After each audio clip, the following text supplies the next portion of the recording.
जब हम सो के उठते हैं और चाय वाय पी लेते हैं तो हमारा एनर्जी लेवल एकदम हाई होता है और हम बहुत ज़्यादा प्रोडक्टिव होते हैं। सेम होता है पेड़ पौधों के साथ। तो पेड़ पौधे भी अब फरवरी महीने में उठ गए हैं डोरमेंसी से, तो उनका एनर्जी लेवल बहुत ज़्यादा हाई है, उनका हार्मोन लेवल बहुत ज़्यादा हाई है और ये सही वक्त है कि हम अपने गार्डन को तैयार कर ले आने वाली समर सीजन के लिए। Hello friends, welcome to Divya's green fingers. पहली बात तो ये देख लें कि आपके यहाँ का टेम्परेचर कैसा है। अगर आपके यहाँ ठिठुरन कम हो गई है तो आप ये काम शुरू कर सकते हैं। तो सबसे पहला जो काम करेंगे वो काम करेंगे हम प्रूनिंग का। जैसे गुड़हल है या फिर एग्जोरा वगैरह, इवन फ्रूटिंग प्लांट हैं, उनकी हल्की हल्की हम प्रूनिंग कर सकते हैं। कुछ प्लांट की हम हार्ड प्रूनिंग भी कर सकते हैं। तुलसी वगैरह की जैसे सूखी टहनियाँ वगैरह हैं, सब हटा दीजिएगा। तो और प्लांट इससे एक नीट एंड क्लीन दिखेंगे और उनमें एक नई जान सी दिखेगी। तो जैसे ये प्रूनिंग करा और अभी तक जो वीड्स वगैरह थी वो हमने हटाई नहीं थी, क्योंकि ये एक प्रोटेक्टिव लेयर का काम कर रही थी, पेड़ पौधों को ठुठरन से बचा रही थी। लेकिन जो बड़ी छोटी वीड्स हैं वो सब आप हटा दीजिए। दूसरी बात ये होती है कि कुछ पत्तियां पीली वगैरह पड़ गई हैं, उनको भी हटा देना है। और अब कर लेनी है ढंग से गुड़ाई। गुड़ाई करना बहुत ज़रूरी है, क्योंकि गुड़ाई करने से पेड़ पौधों को एरिएशन मिलता है। अच्छा, गुड़ाई के बाद अभी राइट टाइम है कि हम अपने पेड़ पौधों को अगर रीपॉट करना चाहते हैं तो रीपॉट कर लें। रीपॉट हर पौधे को नहीं करना है, हर पौधे को हमें खाना ज़रूर देना है, लेकिन रीपॉट नहीं करना है। रीपॉट हमें उन्हीं पौधों को करना है जो या तो रूट बाउंड हो गए हैं, ओवरग्रोन हो गए हैं। और रूट बाउंड हुए हैं इसका पता ऐसे भी चल जाता है कि जैसे ही हम पेड़ पौधे में पानी देते हैं, डायरेक्टली पूरा पानी निकल कर बाहर आ जाता है और पौधे की ग्रोथ रुक गई है, तो वो पौधा रीपॉटिंग मांग रहा है। कई बार पौधे ओवरग्रोन हो जाते हैं, गमला ख़राब हो जाता है, फट जाता है, टूट जाता है, वो पौधा रिपोर्ट कर रहा है। रिपोर्ट आप इन पौधों को कीजिए, अन्यथा आप पौधों में गुड़ाई कीजिएगा। गुड़ाई करने के बाद खाद दे दीजिएगा। खाद देने के बाद उसे फिर से मिट्टी से ढक दीजिएगा और फिर अच्छी सी वाटरिंग कर दीजिएगा। इसके साथ साथ जो पौधे आप लेके आए थे नर्सरी से, पहले ले आए थे, वो इंतज़ार में होंगे कि आप उन्हें रिपोर्ट कर दें, तो उन पौधों को भी आपको रिपोर्ट करना है। एक और टेक्निकल पॉइंट आपको बता रही हूँ कि इस समय क्या होता है, गर्मी में पौधे की पानी की रिक्वायरमेंट बहुत अधिक पड़ जाती है।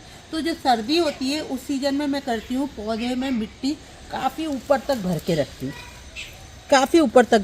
हूँ, ताकि पानी कम लगे। लेकिन गर्मी के टाइम पे थोड़ा सा मिट्टी का लेवल हम नीचा कर देते हैं। उसकी वजह ये होती है कि पानी पौधे को ज़्यादा चाहिए होता है। मूली पक गई है, सरसों पक गई है, और भी बहुत सारी सब्जियों के बीज अभी पकने लगे हैं। इसके अलावा पिटूनिया और भी कई सारे फूलों वाले पौधे हैं जो अभी धीरे धीरे डोरमेंसी में जा रहे हैं और ख़त्म होने लगे हैं। तो ये सारे के सारे पौधों के सीड्स हमको मिल जाते हैं। तो इन सीड्स को आप कलेक्ट करके एयर टाइट डिब्बे में रख लीजिएगा, ताकि अगली बार के लिए ख़रीदने ना पड़े। सुंदर जेरेनियम खिले हुए हैं। जिरेनियम थोड़े से लेट आते हैं तो लेट तक चलेंगे। इसके साथ साथ ये सिनेरेरिया भी खिले हुए हैं। सिनेरेरिया भी थोड़ा सा लेट फ्लावरिंग है। इस बार मैंने लगाए भी लेट थे और फ्लावरिंग भी लेट हुई है। हिबिस्कस की प्रूनिंग करने का राइट टाइम है। इवन कलियां आ रही हैं तब भी मैं प्रून कर रही हूँ इसको मैं पानी में डाल दूँगी कटिंग्स को, तो ये कलियां भी खिल जाएंगी और हिबिस्कस भी मेरा हेल्दी हो जाएगा। अच्छा, सेम काम आपको मोगरे के साथ भी करना है। जैसे ये मोगरे की भी आप प्रूनिंग कर दीजिएगा। मैं कर चुकी हूँ प्रूनिंग और ये नए फुटाव ले लिए। प्रूनिंग करने के बाद आप इसमें अच्छे से खाद वगैरह दे दीजिएगा, तो मोगरा भी आपका आने वाले सीजन में फूलों से भर जाएगा। इधर लगे हुए मेरी अडेनियम की लाइन, तो अडेनियम को अभी निकाल सकते हैं आप, अभी भी टाइम है।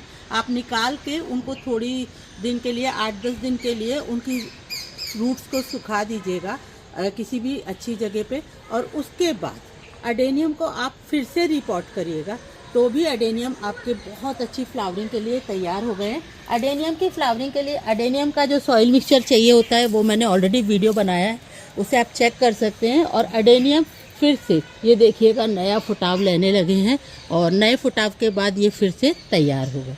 तो अडेनियम में अभी भी आप ये काम कर सकते हैं कि आप अडेनियम निकालिएगा, उनको कुछ दिन सुखाइएगा और उसके बाद फिर उनकी रीपॉटिंग कर दीजिएगा। अच्छा, जब आप अडेनियम की रीपॉटिंग करें तो ये ध्यान रखें कि फंगस पाउडर आप अच्छे से मिलाएं।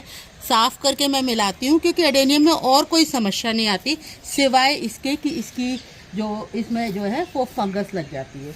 मेरे भी एक प्लांट में लग गई थी, तो ये देखिएगा, आप देख सकते हैं कि मैंने इसको पूरा काटा है, काट के फंजीसाइड पाउडर मिलाया है और फिर से इसे लगाया है। तो अडेनियम में आप साफ फंजीसाइड का पाउडर डालें। इस समय आप नर्सरी विजिट भी प्लान कर सकते हैं। अभी बहुत अच्छे रोजेज मिल रहे हैं, आप रोज ला के लगा सकते हैं। और भी बहुत सारी सब्जियों वगैरह के पौधे आपको बीज से लगाने हैं, तो उनकी भी शॉपिंग कर सकते हैं। इसके अलावा पौध भी मिल जाती है, तो पौध आप लगा सकते हैं। तो मैंने भी कुछ पौध लगा ली है, लौकी की बेल है या फिर बैगन लगाए हैं, टमाटर लगाए हैं। ये ईजी बीजी सब्जियां लगाने का सही टाइम है। आप इस टाइम सब्जियों के बीज लगा सकते हैं या फिर आप उन्हें पौध से लगा सकते हैं। तो ये तैयारी भी आपको फरवरी के मौसम में करनी होगी। अच्छा, बेलें तीव्र गति से बढ़ती हैं, तो अगर सब्जियों वाली बेलें लगा रहे हैं या फूलों वाली बेलें लगा रहे हैं तो उन्हें चढ़ाएंगे कहाँ? उनके लिए ट्रेलिस वगैरह का अरेंजमेंट भी आपको पहले से तैयार करके रखना होगा। कटिंग 2 टाइम बहुत अच्छे से लग जाती है। एक तो होती है जुलाई अगस्त और दूसरी होती है फरवरी। तो इस मौसम में आप गुड़हल की कटिंग लगाइएगा, बोगनविला की कटिंग लगाइए, जेड की कटिंग लगाइए और भी ढेर सारी कटिंग, फाइकस की कटिंग, कोलियस की कटिंग, ढेरों कटिंग लगाइएगा। कटिंग लगाने का अपना एक आनंद है और कटिंग जब सक्सेसफुल होती है तो बहुत मज़ा आता है। तो कटिंग्स ज़रूर लगाइएगा इस मौसम में। जहाँ भी जो भी कटिंग मिल जाए कटिंग लगाइए। आपने सीड लगाने इस मौसम में और साथ में बहुत सारी कटिंग्स भी लगानी है। और मेरा ये एक्सपीरियंस है, करीबन 70-80% पौधों की कटिंग आराम से लग जाती है। तो कई बार जो महंगे पौधे होते हैं उनकी कटिंग से सक्सेस मिलती है तो बहुत अच्छा लगता है। आने वाली है और गर्मी में पड़ेगी हमें शेड की ज़रूरत। और इसके अलावा अभी धूप भी अच्छी है, तो एक तो मिट्टी को आप थोड़ा सा सोलराइज कर लीजिएगा। मिट्टी सोलराइज रहती है तो उसमें किसी प्रकार का बैक्टीरिया या वायरल इन्फेक्शन होता है, वायरस इन्फेक्शन होता है तो वो नहीं होता। इसके अलावा खाद पानी भी है तो उसको एक बार अच्छे से धूप दे दीजिएगा। और खाद के लिए मैं कहना चाहूँगी कि आप कोई भी कंपोस्ट यूज कर रहे हैं, अगर आप गोबर कंपोस्ट यूज कर रहे हैं, गोबर खाद यूज कर रहे हैं, तो वो अच्छी पकी हुई काली सड़ी हुई होनी चाहिए, अन्यथा वो आपके पौधों को जला सकती है।